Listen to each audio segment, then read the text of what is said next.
ازيكم عاملين ايه؟ اخباركم ايه؟ يا رب الفيديوهات اللي نزلتها تكون عجباكم. النهارده احنا هنعمل بسبوسه مع بعض. جالي طلب من مصر، زي ما قلت لكم احنا عايشين في امريكا، جالي طلب من مصر من مدام علا، كانت طالبه البسبوسه وده انا عاملها لها مخصوص المره دي، وان شاء الله تعجبكم. بس نلتزم بالمقادير كده كويس قوي قوي مع بعض ونبتدي نشتغل. وزي المره اللي فاتت الاخ امجد معايا، ما بعرفش امسك نفسي، احنا بنقطع بعض طول النهار هزار وتهريج. فالمهم هنقف نعمل مع بعض. منور يا معلم. سألتنيش على الكشري؟ ما سالتكش على الكشري. ما كان متعشي معايا المره اللي فاتت الكشري. لنا رايك ايه؟ ربنا مش عايز اقول لك الكشري عامل معايا. لا الصراحه طعمه حلو وجميل، وربنا يبارك لنا فيه كده، وكل مره تعملنا حاجه جديده. ربنا يخليك يا حبيبي. طب نرجع تاني معانا. الاول انا هخلط لكم دقيق البسبوسه بدل الجاهز. دول 900 جرام دقيق بسبوسه، عليهم كوبايه سكر واحده. ده سكر بودره ولا سكر صنفر؟ لا سكر عادي، السكر بتاعنا بتاع الشاي. وده كوبايه جوز هند. خدوا بالكم الحته دي، انا بجيبه بيبقى خشن شويه، ولو هتلاقوه عند اي حد بيبقى خشن شويه. انا باخده احطه جوه مطحنه التوابل وارجع اطحنه تاني. ليه؟ ما بيبقى دايب جوه البسبوسه، بيبقى ما تصوروش طعمه جميل وظهر ازاي. انا بقول لكم على التركات اللي بتظهر الحاجه. حطينا 900 جرام دي بسبوسه، وحطينا كوبايه سكر، وحطينا كوبايه جوز هند مطحون ناعم جدا جدا زي ما انتم شايفين خالص. يعني انا اخدته رغم ان هو جاي صغير، لكن برضو اخدته نعمته على الاخر. هنقلبه مع بعض. هناخد من التركيبه اللي عملناها دي على صينيه 28 سم، هناخد كوبايتين.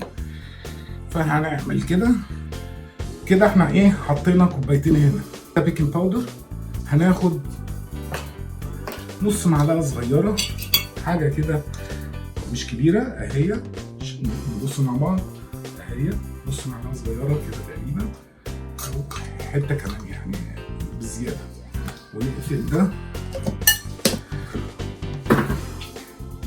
دلوقتي احنا عندنا دلوقتي نص لبن جوز هند. عاده المحلات بتحط حليب عادي، او الستات طبعا عارفه حكايه الزبادي، بس الزبادي نتيجته ما بتبقاش حلوه قوي. هنحط معاه نص كوبايه ماده دهنيه. فاحنا معانا سمنه نباتي مهدرجه ونسيحها، يا اما سمنه عاديه البقري بتاعتنا ونسيحها برضه، لكن مش زيت. لا مش زيت. لا اوكي. سمنه نباتي مهدرجه، يا اما سمنه بلدي العاديه بتاعتنا ونسيحها. الاثنين متسيحين طبعا. هنقلبهم مع بعض كده. ده لبن جوز هند زي ما انتم شايفين. ايه الفرق بين جوز الهند واللبن العادي؟ يعني هقول لك حاجه. بيدي طعم مثلا؟ ده بيدي طعم جميل جدا جدا، لكن ما بيفرقش في يعني لا في التخانه والجوده والحاجات الاثنين زي بعض. بيدي طعم يعني. لكن ده بيدي طعم رهيب، بيخلي بسبوسه فعلا ما تصورش طعمها ايه. زي ما انتم شايفين بحاول اعمل ميكس بين الاثنين مع بعض، وبعدين ننزل بيهم هنا هون، نقلبها. هي محتاجه شويه لبن جوز هند تاني.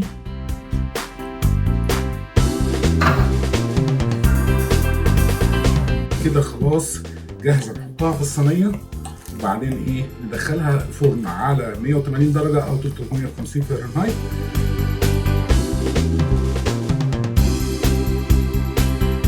دلوقتي ندخلها الفرن لمده تقريبا 35 دقيقه، وبعدين شويه ونكمل معاك. انا فهمت في حاجه انت نسيتها. ايه؟ طبعا خلاص وصل بتصل عليها ليمون. لا لسه الليمون ده بتاع ايه بقى؟ عشان نعمل البيه العسل يا فاهم. طيب ماشي. هنفتح البوتاجاز وندخلها لجوه الفرن 35 دقيقه ونشوف هتحمر ازاي. ودلوقتي رجعنا لكم زي ما انتم شايفين ان السكر اهو، العسل سخن بيغلي. هنقفل ونطلع البسبوسه من البوتاجاز ونسقي على طول. اول ما تخرج مقادير العسل، كوبايتين سكر، كوبايتين ميه، معلقه عصير ليمون صغيره اللي هي معلقه الشاي الصغيره، ونحط معاها باكو فانيليا عشان يدي ريحه.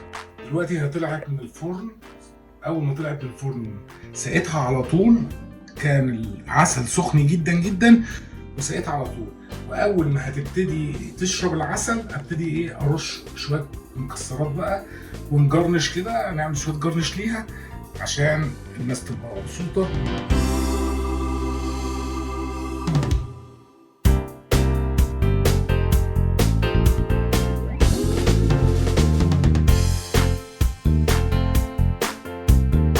يا رب تعجبكم ونشوفكم ان شاء الله في الفيديو الجاي، واحب اسمع تعليقاتكم. ما تنسوناش بقى تعملوا شير ولايك وفولو على صفحه اسرار المطابخ مع راجع على الفيسبوك، ويا ريت نخش نعمل سبسكرايب على الفيديو وعشان القناه تقدر تكمل وتشتغل وتكبر اكتر واكتر. يلا سلام، اشوفكم المره الجايه.